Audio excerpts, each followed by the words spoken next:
Installations, vinyl installations, sign installations, wrap installations. In this video, we're gonna be talking about installations and making sure that you can price it accordingly and correctly. If you're a shop that's not sure if you're pricing your installations correctly, you're gonna wanna watch this video.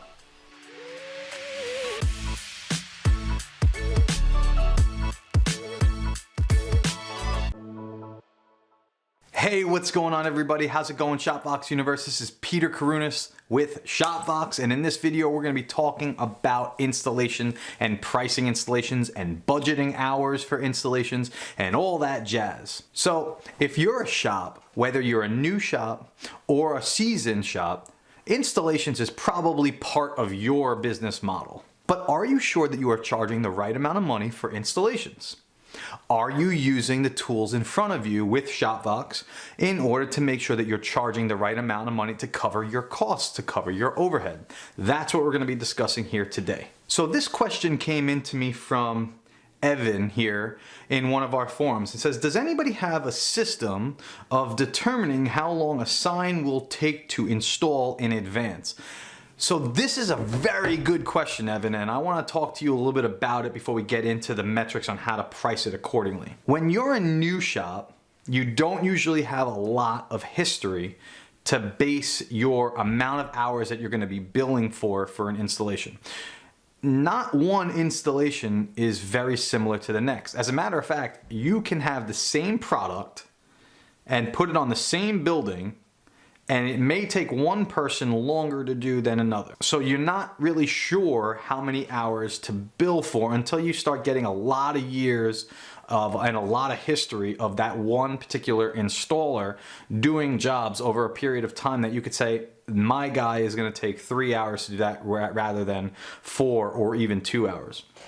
So that's the first thing. Seasoned shops that have been doing this for years might have a better chance, a better likelihood of figuring that out because they have a lot of data, a lot of history to go back on. But when you're a new shop or even a beginner shop or one that's just about to get started to get open, you have the tendency of guessing here. And guessing could be wrong, it could be right at times, and that's what we're really going to be talking about. So my advice to answer your question here, Evan, is break everything down incrementally. So depending on what that installation actually is, you're going to want to break it down per section. How long is it going to take you to travel to the destination? How long is it going to take you for your installer to get set up? That means, properly set up your ladders, unload the truck, speak to the customer, go through all of those steps. Then when they're actually getting started, how long is it going to take for them to prep? Do they have to clean windows? Do they have to wipe down walls? Do they have to hang patterns? Walk through the step as if you were doing it yourself. Then when you calculate all of those steps, 15 minutes here, 20 minutes there, a half hour here, an hour there, you'll have a total of what it would take to get the job done in your estimation. I would then add a little bit of fluff so that you have a little bit of a saving grace period that you can rely on when you're budgeting the amount of hours that you're going to put into a particular job. That's my advice on how to handle that. Now that you've kind of figured out the amount of hours, this video we're going to be talking about how you're pricing it and how to do that correctly. So many of you know that there's a tool within shopVOX that's called a burden rate calculator. It used to be called a shop rate calculator, and this is going to help you determine what your shop rate is for your business. Now, it's going to show you a couple of interesting things. It's going to ask you a couple of questions as well. It's going to ask you, what your monthly bills are,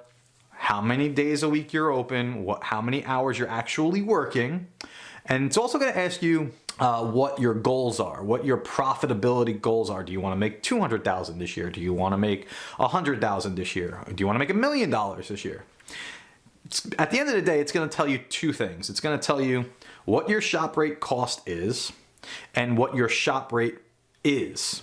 And that's two different pieces there. What your shop rate costs, that's your number that you have to charge to break even. And then what your shop rate should be when you want to reach that desired goal that you told in the questionnaire. So you have those two numbers. So you can simply stick to your two numbers and do a lot with that. Now, installation. So let's assume that you went through the shop rate calculator and you got a shop rate cost of $40.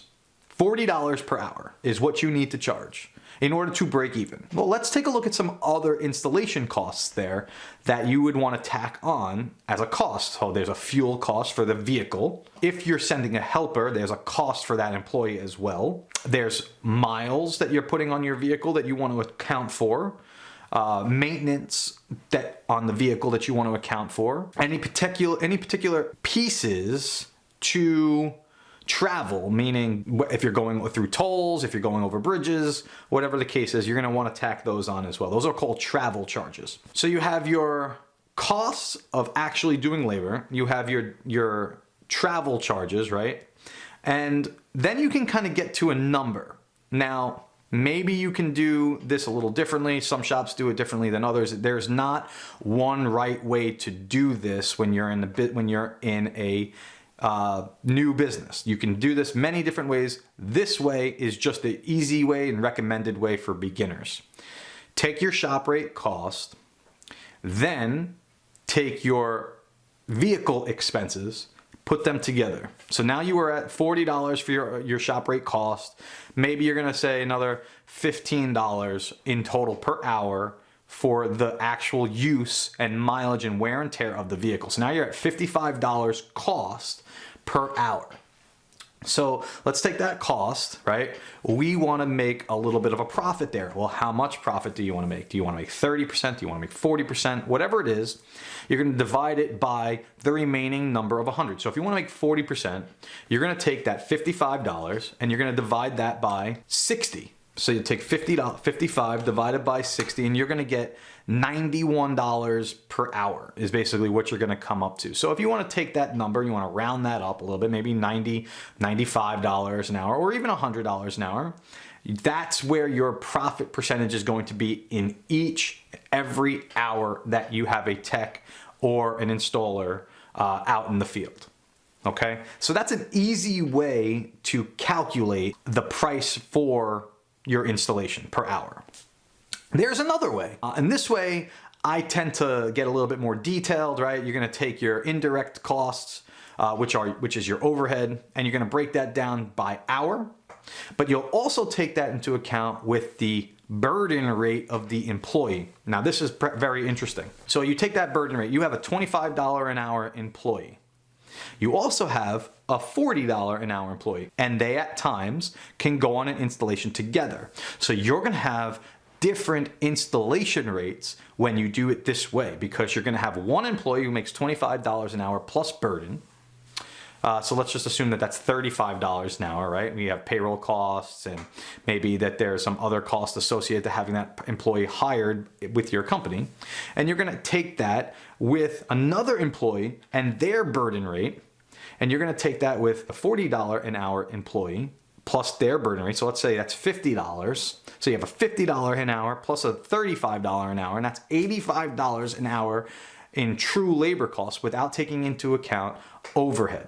Once you take into account overhead, you add those two numbers together, and then you take that profit percentage that you want, and you're gonna divide it by the whole amount. So you have 35, 55, that's $90 in true costs, and then you have your desired profit percentage, which you'll take into account after your overhead per hour. So you have $90, and then you have your overhead expense per hour. So you take all your monthly expenses, you divide it by the week, you divide it by the month, you divide it by the operating hour per day. You should get to a number, and the shop rate calculator will help you get there. So you take that, let's just assume it's $15, $20. Let's make it even, it's $20. So you have $90 for two employees. Then you have the $20 to cover your overhead. So you're at $110 cost to you. You haven't made a profit dollar yet. $110 cost. We want to figure out what we should charge. Well, you'll take $110, and you're going to ask yourself, what do you want to profit? It's your choice. It's your decision. Every shop is different. If you want to make 50%, okay? You're gonna divide that by 50% and you're gonna get $220 per hour is what you're gonna charge for 2 people to go on a job for 1 hour. It's $220. That's something that you're going to have to decide when it comes to your shop and how you wanna profit from sending a technician or an installer out on a job. So that right there are 2 ways that you can calculate installation rates in your shop. You could do it an easy way. You could simply just say, hey, my hourly shop rate cost is $35. I want to make $50 per hour, and say I want to make, hey, I'm going to make $80. You could do it that way. It's your shop. It's your business. You could do it any way you'd like. My advice, keep it simple. If you have a more of an elaborate business with a lot of technicians and a lot of hourly rates for your employees, you might want to consider the second way when you're calculating the installation by the employee that you're sending out. Remember, one employee goes out at $25 an hour. It costs the company a different amount as if you sent that employee for $40 an hour out. So remember that there's a way to manipulate the numbers for the job by sending the right tech to do the right job in the right manner. That's it for me in this video. I hope you learned a little something about how to price installations. You're gonna wanna check out the burden rate calculator inside of shopVOX Pro. That's gonna be a great tool for you if you want. I'll leave you a description in the bottom below on how to get to it. A lot of you, it's located right in the settings there in shopVOX Pro. A lot of you are unaware of that, but that's okay. That's what these videos are for, to educate you on some new features and how to use shopVOX a little bit better for your business. I'm Peter Carruthers with shopVOX. Keep those comments. Please don't forget to like and subscribe. I look forward to catching you on the next video, and thank you for watching.